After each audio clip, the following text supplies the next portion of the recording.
Bonsoir et bienvenue au débat du Sahel. Il y a 2 semaines, nous avons consacré une émission à la majorité présidentielle où nous avons reçu 2 élus, l'un de l'IDP et l'autre de l'UPR. Et ces 2 élus nous ont brossé un tableau des 10 dernières années, donc ils ont fait plus ou moins le passif. Nous avons la semaine suivante interrompu notre cycle politique et pour cause. Nous avons appris la disparition du cinéaste franco-mauritanien Medondo, à qui on a consacré une émission spéciale. Et cette semaine, nous revenons donc à nos sujets. Donc, on va donner la parole à 2 activistes de la société civile.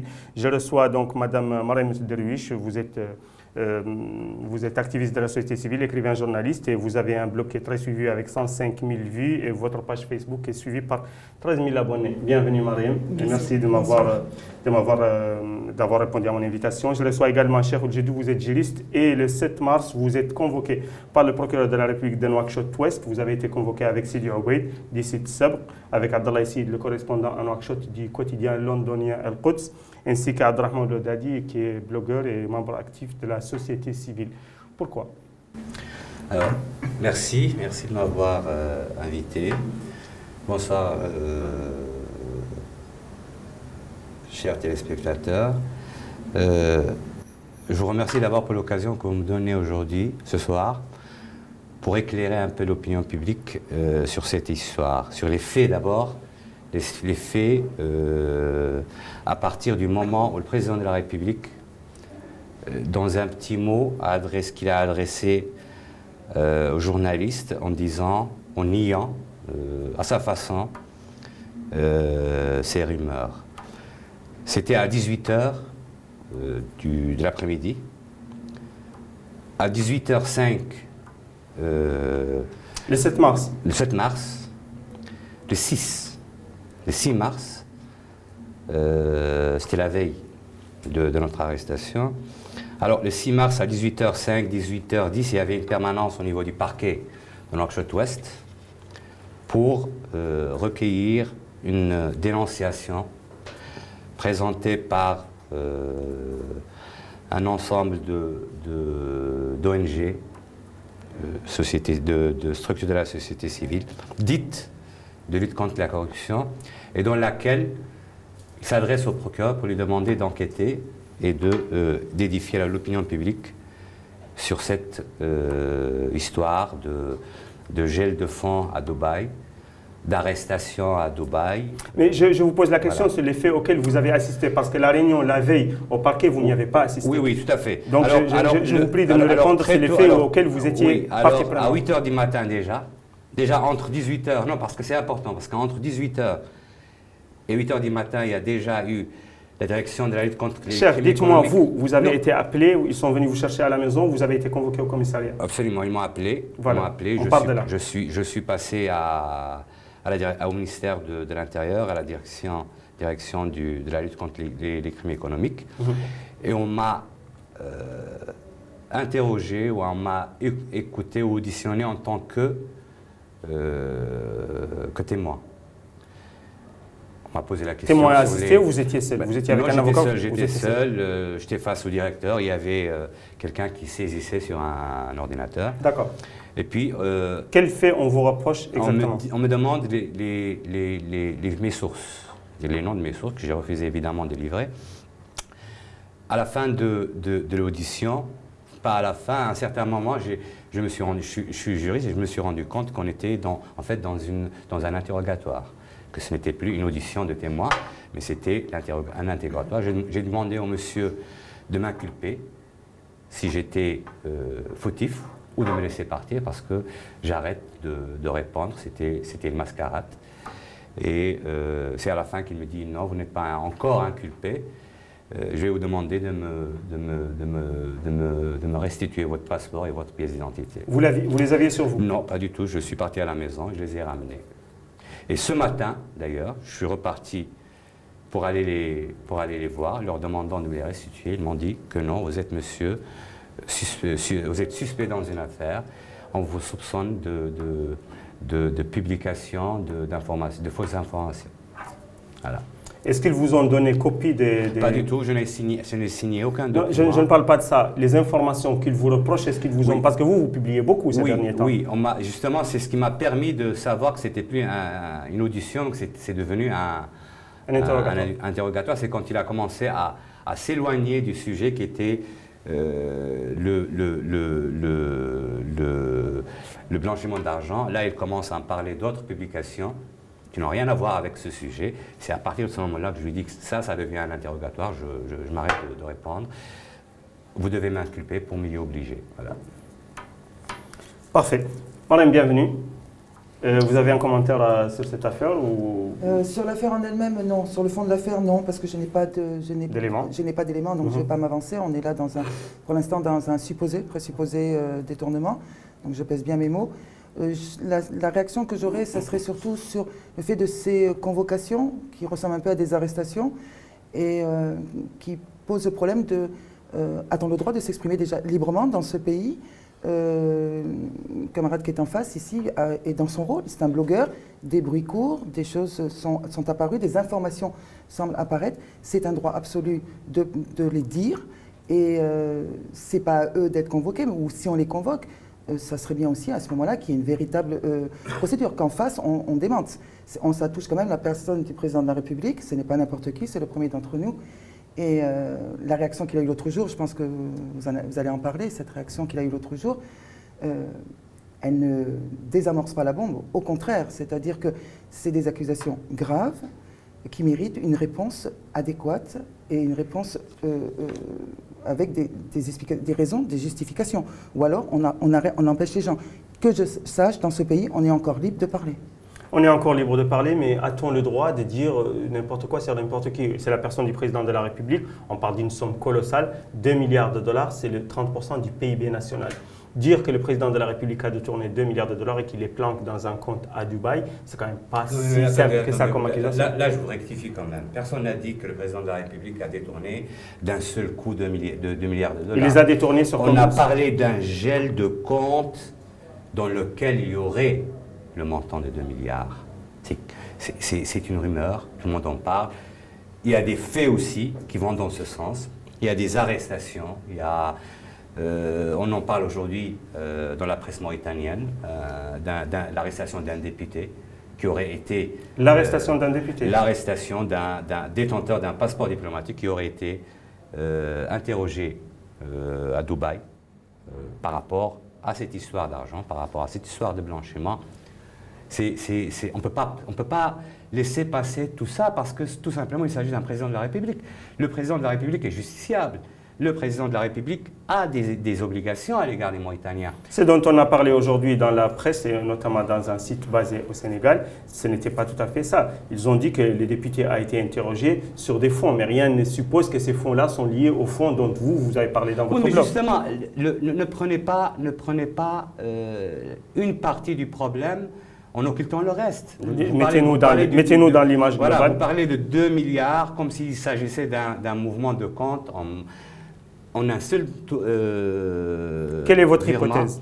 Alors, moi, mon hypothèse, je n'ai pas d'hypothèse d'abord. Parce que qu'est-ce que j'ai entendu et qu'est-ce que je défends comme information? Ce que je défends comme information, c'est qu'il n'y a pas de fumée sans feu. C'est pour la première fois dans l'histoire de ce pays qu'une, entre parenthèses, soi-disant rumeur résiste au temps, résiste à toutes les tentatives et continue à prendre forme et continue à se développer au contraire. Et donc, ça ne peut être, pour moi, que basé sur une part de vérité quelque part. Et c'est cette part de vérité qu'on cherche. Et c'est cette part de vérité qu'on est en train de pister. Je suis tout à fait d'accord avec les autorités qui veulent éclairer l'opinion publique sur cette histoire de fonds gelés. Mais s'il n'y a pas de fonds, ils ne peuvent pas éclairer. Oui, mais laissez-moi finir. Qu'on mette en place une procédure claire, qu'on mette en place une procédure qui réponde aux standards, qu'on mette en place une procédure qui présente un minimum de transparence, qu'on ne demande pas à quelqu'un qui est connu pour sa proximité avec les renseignements, de traîner ou d'entraîner la société civile dans cette mascarade. Vous parlez de la personne à l'origine de la plainte contre vous? Je parle de l'une des personnes, effectivement.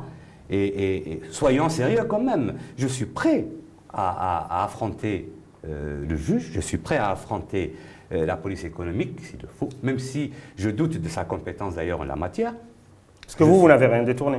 Pas du tout, pas du tout. Et je n'ai vu personne qui, d'une manière ou d'une autre, est impliqué dans cette histoire. Donc ce n'est pas la police économique qui doit investiguer dans cette affaire? Ce n'est pas du tout la police économique. Alors si c'est la police économique, il faudrait qu'ils appellent les banquiers, il faudrait qu'ils appellent les gens qui font les transferts. Mais cher, c'est vous qui êtes à l'origine de la boule de neige, parce que la rumeur est devenue énorme lorsque Al Jazeera et Al Quds l'ont repris. Les ramifications dont parle le président de la République, et tout à l'heure on va l'écouter, sont les suivantes. Il s'agit d'une manigance qui est montée d'ici à partir de... Ah non, mais je vous dis, on va l'écouter tout à l'heure. Oui, elle est montée à partir d'ici et Al Jazeera l'a récupérée parce que Al Jazeera et Al Quds en veulent à notre pays. Et ça, c'est pour d'autres raisons. Parce qu'il y a, comme vous le savez très bien, l'axe Qatar-Turquie contre l'axe de l'Arabie Saoudite. Et nous, on appartient pour le moment à l'axe d'Arabie Saoudite. Donc, tout ce qui peut faire du mal à la Mauritanie est bon pour eux. Ça peut être, on peut avoir une lecture tout à fait à l'opposé aussi. Allez-y. On peut dire que la Mauritanie tentera aujourd'hui de faire les beaux yeux aux Émirats. Quand je dis la Mauritanie, c'est le président de la République qui aurait été, dont un compte aurait été gelé par les Émiratis, suite à une demande du Trésor américain. Les lectures, ça ne manque pas. C'est facile de dire qu'Al Jazeera est à l'origine ou que derrière cette histoire, il y a des ramifications, comme lui, il l'a dit d'ailleurs. Supposons qu'il y a des gens qui lui en veulent la mort, que machin. Mais non, c'est simple, c'est simple. Il y a eu une information, il y a eu une rumeur, ça s'est développé. À eux maintenant de trouver le moyen de démentir. Ce n'est pas à moi, le blogueur, de démentir cette histoire. Mariam, on a assisté au même phénomène lorsqu'il y a eu la pirogue où il y a des compatriotes mauritaniens qui ont péri en mer Méditerranée. Et tout de suite, le président de l'Assemblée nationale est monté chrono en disant que c'est une rumeur qui vient d'un citoyen mauritanien en France. Or, vous avez investigué là-dessus et vous avez abouti à des résultats. Tout à fait. J'ai fait le travail qui aurait dû être fait ici par beaucoup de journalistes ici. Je suis remontée avec un téléphone à partir de chez moi. J'ai réussi à trouver l'information.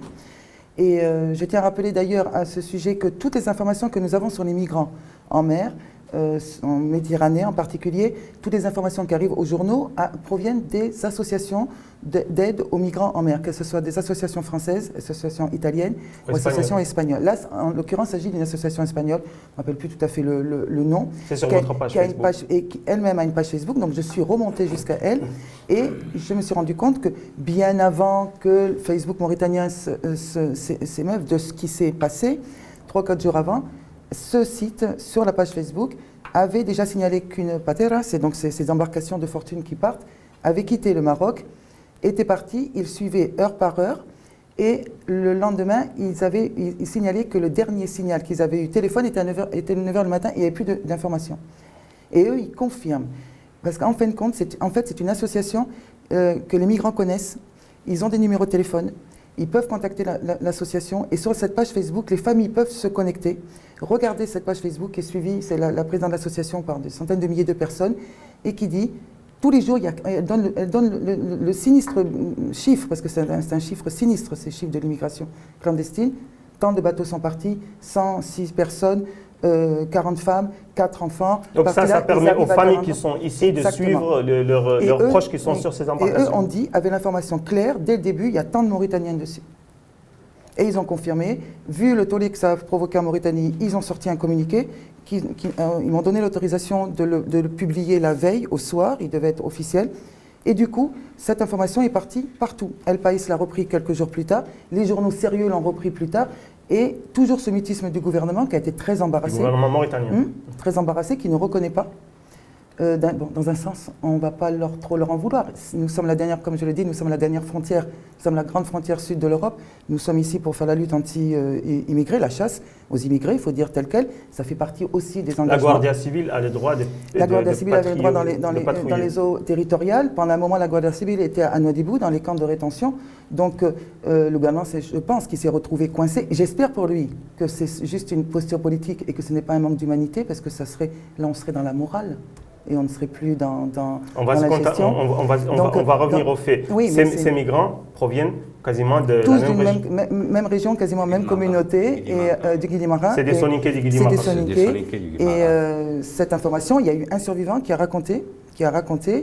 Et donc ça a agité tous les réseaux sociaux, ça a agité tout le monde, le gouvernement s'en est emparé. Mais moi, je persiste et je signe, ce qui s'est passé, ça s'est réellement passé.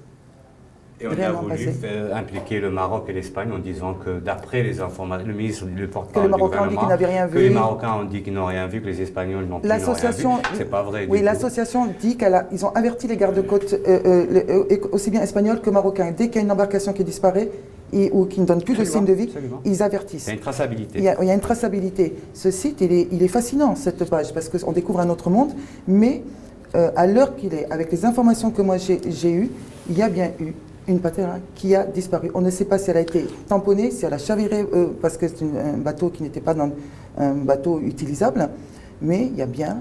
Et Hassan, ça nous rappelle une autre rumeur, le Ghana Gate, ou l'Accra Gate, qui, dans un premier temps, le président de la République a démenti, et tout le monde a démenti, le gouvernement a démenti, pour revenir quelques mois plus tard, lui-même, et dire qu'il reconnaît que c'est sa voix, qu'il a été impliqué par un soi-disant migrant irakien, je ne sais plus, une histoire à dormir debout. Le complot de l'étranger, voilà, toujours le de complot l'extérieur. de l'étranger, c'est ce qu'on est en train de vivre aujourd'hui. Et il y a des familles ici. La dernière version en date est qu'il a été abusé par une personne qui voulait lui faire changer, lui faire rapatrier des fonds irakiens. Oui, mais dans cette histoire, il y a un officier supérieur ghanéen qui est arrêté. Bon, revenons à cette histoire d'immigrants clandestins. Moi, ce que je veux savoir, Mariam, c'est la convocation des cheikhs et des blogueurs qui ont été convoqués à la police. Est-ce que vous pensez que ça va limiter votre capacité à exercer votre rôle de membre actif de la société civile et donc de contre-pouvoir? Mais on a peur. Il y a eu des lois qui sont sorties quand même, à partir du moment où on atteignait, soi-disant, à la sûreté, la sécurité du pays. Je ne sais pas trop ce que ça veut dire, parce que les phrases sont assez floues. Les juristes, il ne va pas me... Donc, on a déjà un peu peur. Ce n'est pas le premier, ni blogueur, ni journaliste qui est convoqué à chaque fois qu'il y a quelque chose qui sort, une information qui sort. On va finir par que plus personne ne parle. À ce moment-là, si on doit se retrouver à la sûreté, ça ne vaut pas le coup.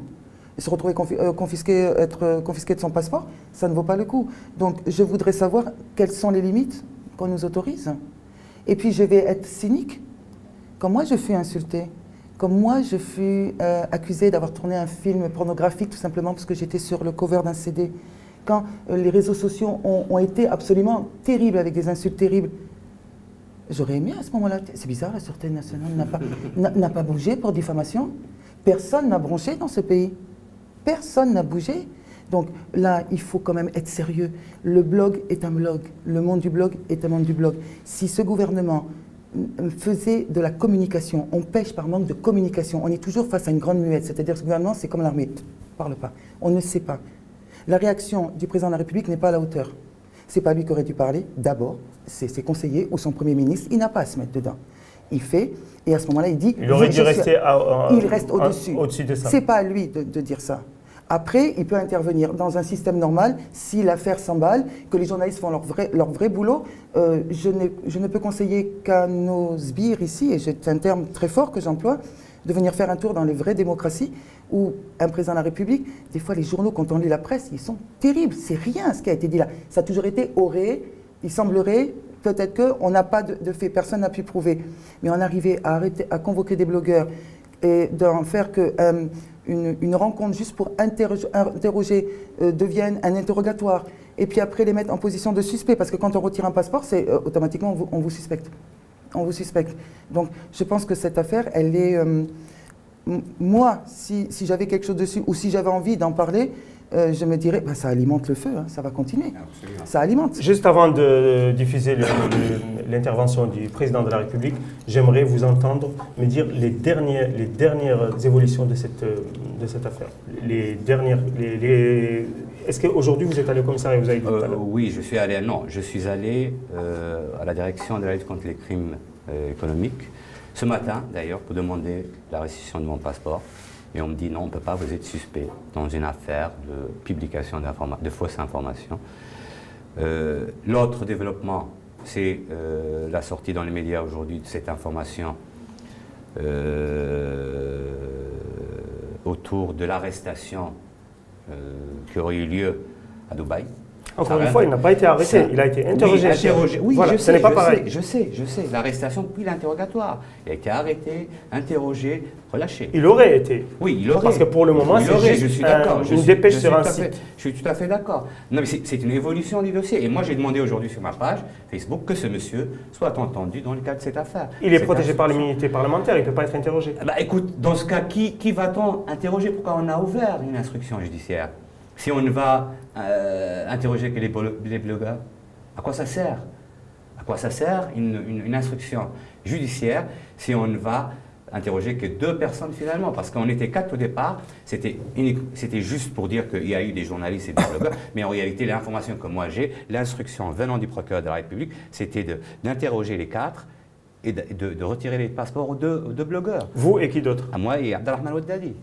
On écoute le président de la République et on revient tout de suite. Le débat du Sahel continue.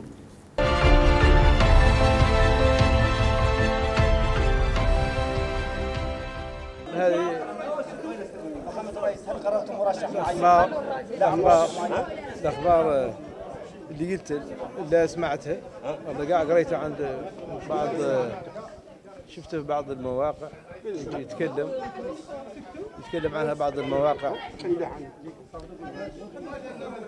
من البلد هنا إياها وبعض المدونين اللي يكتبوا عنها وتكلمت وإذا كامل وصل عقب جريدة القدس ووصل مولي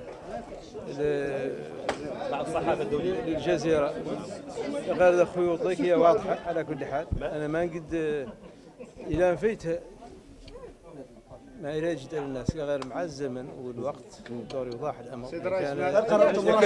كان قضية هذا الملايير اللي قلتوا مع الزمن ان شاء الله مع الزمن اذا كان فما مليارين لازم متعلقه به دوله ومتعلق به رئيس دوله ومتعلق به صحفيين ومدونين وهذا كامل والجزيره وجريده القدس وهذا لابد ان يحصل منه شيء بعد لا يعود حق دوله يظهر والله كذب مريض دوله يظهر.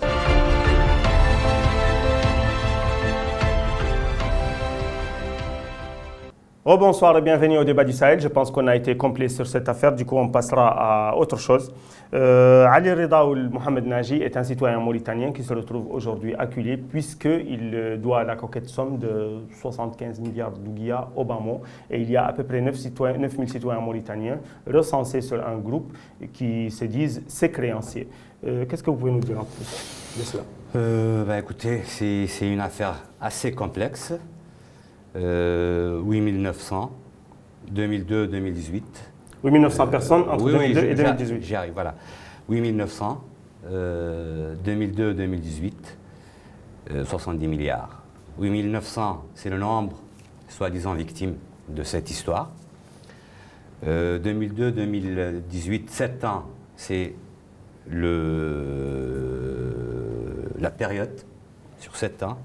Et 70 milliards, c'est le montant total des dettes aujourd'hui de M. Ali Rida. C'est tout simplement inadmissible. Ce qui est inadmissible, c'est surtout le silence des autorités mauritaniennes qui ont, pendant 7 ans, protégé ce monsieur contre ses créanciers. On se demandait toujours pourquoi, quelques mois, ou il y a deux semaines, il y a eu des fuites concernant 28 actes de vente faits par ce groupement Je ne sais même plus comment... Cher, les autorités l'ont protégé ou ils ont laissé faire dans une relation commerciale entre personnes consentantes. Qu'est-ce que l'autorité a fait? L'autorité a toujours protégé ce monsieur parce qu'à chaque fois que les créanciers s'organisent pour venir, c'est la gendarmerie qui fait mur. Les créanciers n'ont pas à venir en groupe pour le voir. Les créanciers, ils ont à porter plainte si ces messieurs ne les remboursent pas. Mais ils ont porté plainte. Dans les tribunaux? Ils ont porté plainte, évidemment qu'ils ont porté plainte. Systématiquement déboutés? Déboutés systématiquement, mais là, ces derniers jours, la justice commence un peu à nuancer parce qu'elle a expulsé... Parce que moi, je me rappelle d'une déclaration de Mokhtar Ould-Jeh, qui est le ministre des Finances mauritanien, et qui a dit que les autorités n'ont pas reçu de plainte et que si les personnes ne sont pas contentes, ils n'ont qu'à s'adresser aux tribunaux compétents. Le monsieur qui est aujourd'hui à l'hôpital encore, qui a été bastonné par les disciples de ce monsieur. Il est venu armé. Il est venu armé, mais ce monsieur, justement, comment il s'appelle déjà Les téléspectateurs chercheront voilà, son nom sur Internet, ce n'est pas le fond du souci. Voilà, ce monsieur a été expulsé de sa maison le même jour par la justice. Sa maison, il l'a vendue d'une manière consentie ou il y a été contraint? Non, mais je n'aborde pas la question de ce point de vue, de cet angle-là. Parce que encore une fois, c'est une affaire complexe. Il y a un procédé extrêmement intelligent et mystique, je dirais, qui a amené autant de monde, quand même 8900 personnes, à quasiment à céder leurs biens, moyennant une reconnaissance de dette sur 2 ans. Je ne me retrouve pas du tout, je ne comprends pas du tout. Tout ce que je sais, c'est que il y a... Laissons quand même le mystique et restons dans l'empirique. Oui. Les gens viennent avec leurs biens pour les donner à ces messieurs contre un bout de papier. Absolument. Absolument. Absolument. Et les autorités protègent ce monsieur contre les gens. Parce que, d'accord, je te le concède, ils ont cédé leurs biens. Bêtement, parce que la loi ne protège pas... contre la bêtise. Contre la bêtise. Mais aujourd'hui que les délais sont arrivés à échéance, ils se retournent contre le monsieur. Contre le monsieur. L'État le protège. Et là, ça nous laisse quand même, on a le droit de s'interroger. Mais lui-même, il a avoué dans plusieurs déclarations qu'il n'a pas de quoi rembourser. Oui, mais il doit 75 milliards et il a 2 chamelles. Oui, mais c'est devenu c'est pas un problème entre 2 personnes ou 3 personnes ou 4 personnes quand même. 8900, c'est beaucoup de monde. C'est conséquent. C'est conséquent. Marine. Oui, non, mais on tombe sur la tête là. Là, on tourne, on fait les derviches tourneurs. Que les autorités disent c'est une affaire privée. J'ai entendu la déclaration du ministre des Finances. Ce jour-là, j'avais été scandalisé parce qu'on ne touche pas 2-3 personnes. C'est quand même un système extrêmement bien monté, un système pyramidal avec un système de Madoff. Je vous signale Ponzi. que Madoff, ou Ponzi aussi, et puis Madoff, parce que Paul Madoff aussi a fait il y a la pyramide de Ponzi, et puis il y a le système de Madoff. En fait, lui, il a fait une espèce de mix très astucieuse, mélangeant un peu de religieux, un peu de tout, avec, comme il a dit, ce côté mystique qui existe. C'est pour ça qu'on dit cher devant, que ça énerve mon collègue qui est là en face. On n'est pas avec 10 personnes qui ont été lésées. On n'est pas avec un montant de 10 millions de guillards. On en est à 70 milliards de guillards. Que font les banques? Cet homme-là, c'est vrai qu'il s'est toujours arrangé pour dire qu'à la fin du mois, il paye ses échéances aux banques. Il fait un crédit pour rembourser un autre crédit, pour faire. Mais à un moment ou à un autre, il est du devoir moral des autorités de stopper. De stopper.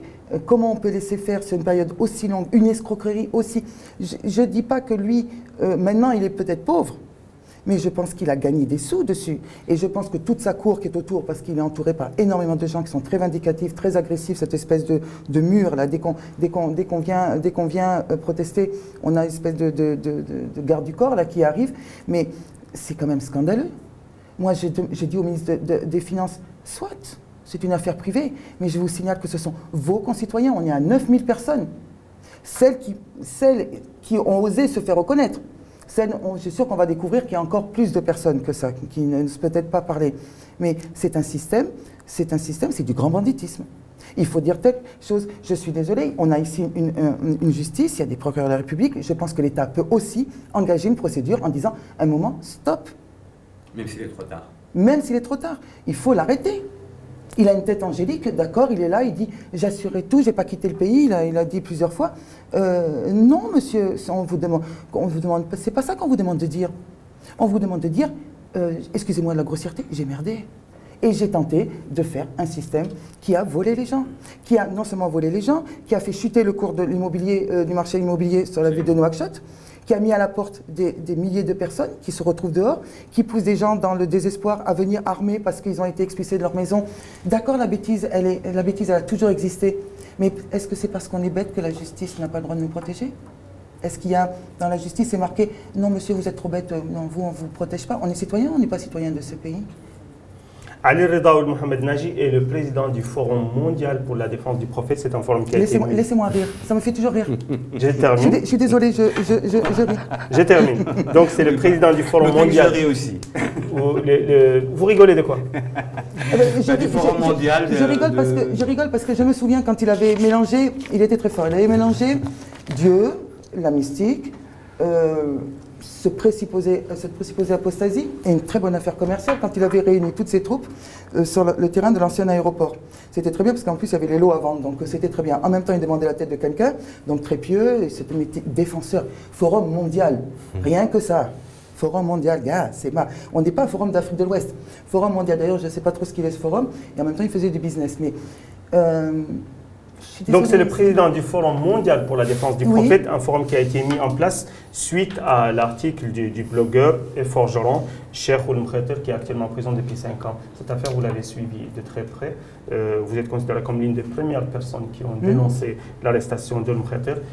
Ça n'est où ce dossier? Ça fait 5 ans maintenant. Ça fait plus que 5 ans. Je vous rappelle qu'il a été arrêté en 2013. En 2014, il a été condamné à mort après des manifestations odieuses, des prêches, des khutbahs absolument abominables dans les mosquées de Nouakchott avec des gens qui n'avaient jamais lu ce qu'il avait écrit.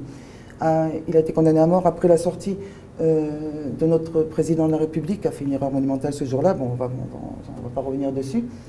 Donc, le président de la République a accueilli les manifestants à la porte de la présidence en disant que la charia s'a appliquée contre... Non, mais tout le monde a crié. La Commission nationale des droits de l'homme a crié, a demandé la tête. Tous les partis politiques ont demandé la tête. Tout le monde a fait du populisme. Au milieu, il y avait un pauvre type personne n'avait lu pendant 2 ou 3 semaines, parce que son papier n'était pas sorti tout de suite. Donc, je rappelle les faits. 2013, arrêté. Sa tête est mise à prix. Certaines villes de notre pays connaissent, je ne vais pas dire des manifestations monstres, mais on n'a pas besoin d'être très nombreux pour faire beaucoup de bruit.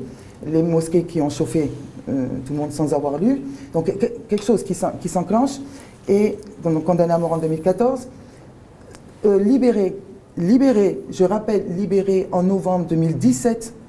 Nous sommes aujourd'hui en 2019, nous sommes en mars. Ce garçon, on ne sait pas où il est. Le procureur a fait appel.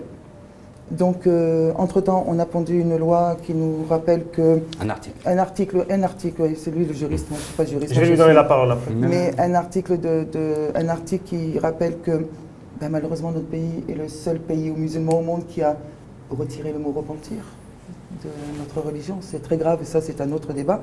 Donc voilà, Mkheter aujourd'hui, on ne sait pas où il est, il devrait être libre et on a un président qui ne sait pas quoi en faire, qui visiblement va refiler, c'est une patate chaude. Hein, il va refiler ce dossier à son successeur. À son successeur qui, si lui aussi... Tout comme le dossier d'avant, tout comme le dossier de Cheikh Reda. Comme le dossier de Cheikh Reda. Donc il va empoisonner. Donc ce jeune garçon, Mkheter, ce jeune garçon qui a tout perdu, qui a subi des choses abominables.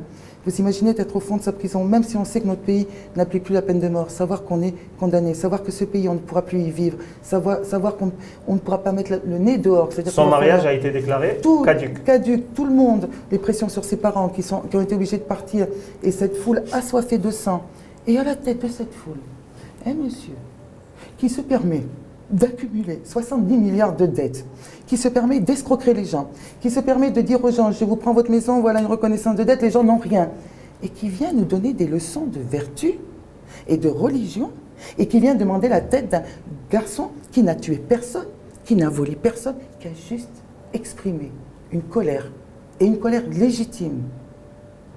C'est-à-dire la colère concernant l'oppression de la caste des forgerons en Mauritanie. Qui concerne le fait que notre société est profondément inégalitaire et que selon notre naissance, notre tribu, notre nom, on n'est pas traité de la même façon. Parce que ce qu'il a dit, et je le rappelle, et ça je le dis et je le répète, il y a des garçons de tribus beaucoup plus, qui sont nobles, ce qu'on appelle la noblesse, tribu maraboutique, qui ont dit pire que lui. Je n'ai jamais vu des campagnes, comme il y a eu une arrestation, une condamnation à mort. Alors je rappelle que ce pauvre garçon, ça fait 6 ans qu'il est en prison. Ça fait 6 ans qu'il n'a plus de vie. Ça fait 6 ans qu'il sait que s'il sort, il peut mourir.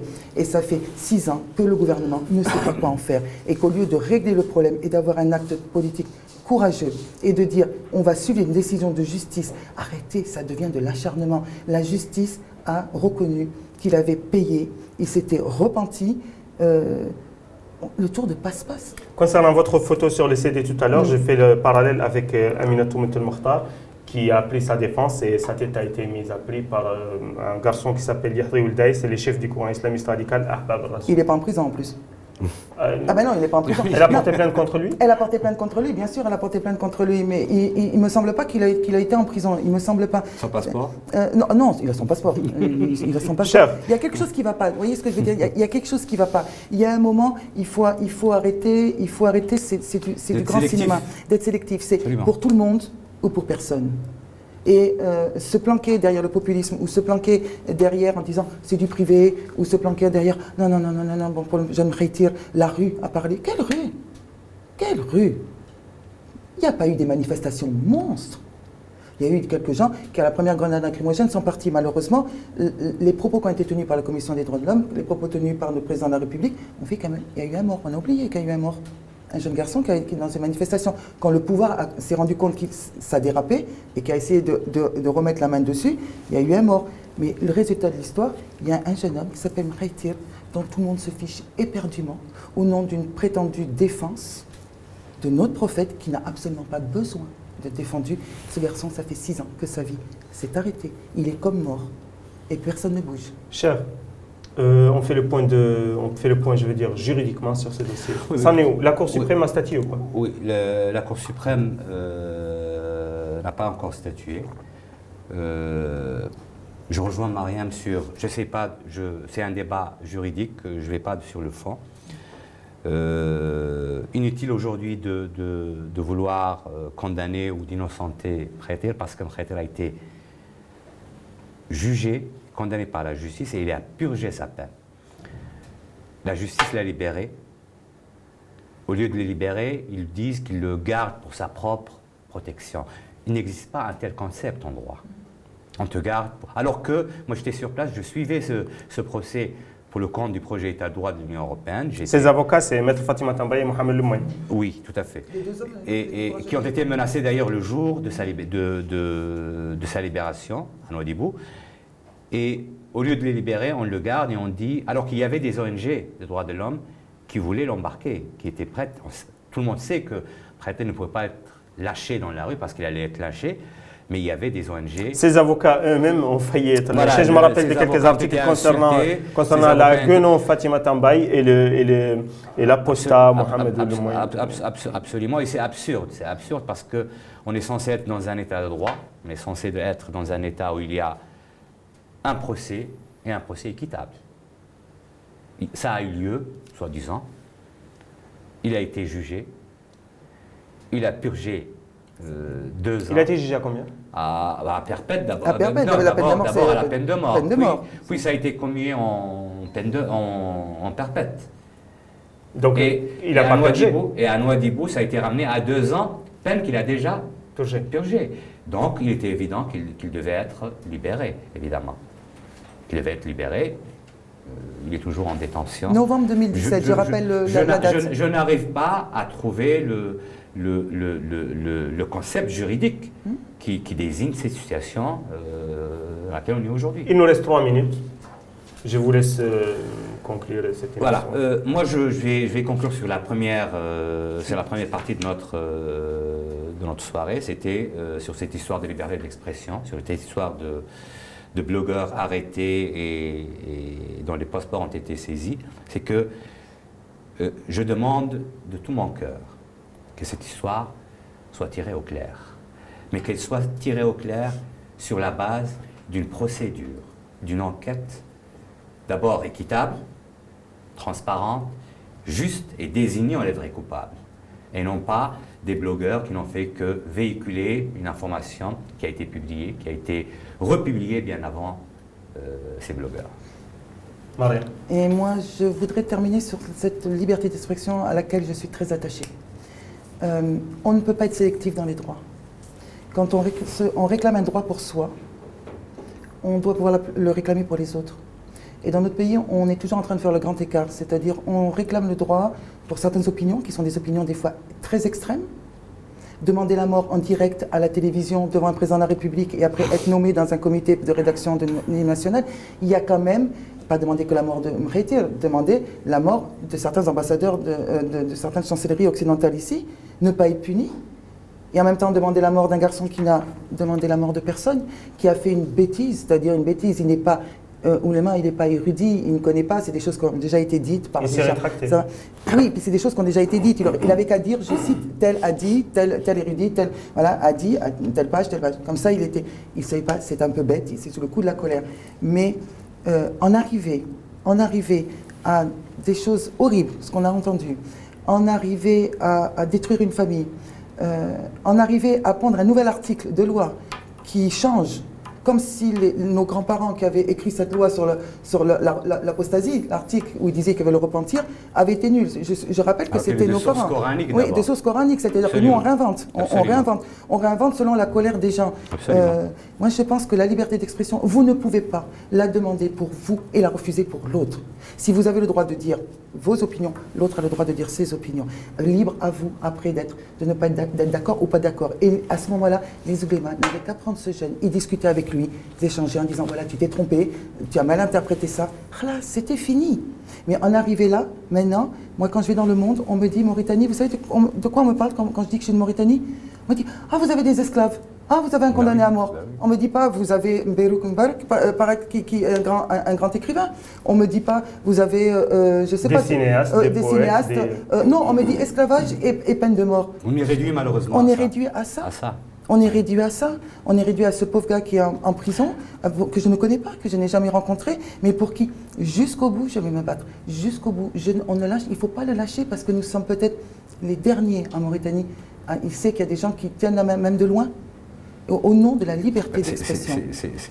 Cher, vous avez déjà conclu. Oui, mais c'est juste pour la raison, c'est l'absurdité, par exemple, des pouvoirs publics qui nient l'existence de l'esclavage et qui en même temps créent des cours criminels pour la lutte contre l'esclavage. Pour la lutte contre les séquelles de l'esclavage. Ou l'esclavage, excuse-moi, il n'y a pas le mot séquelle nulle part.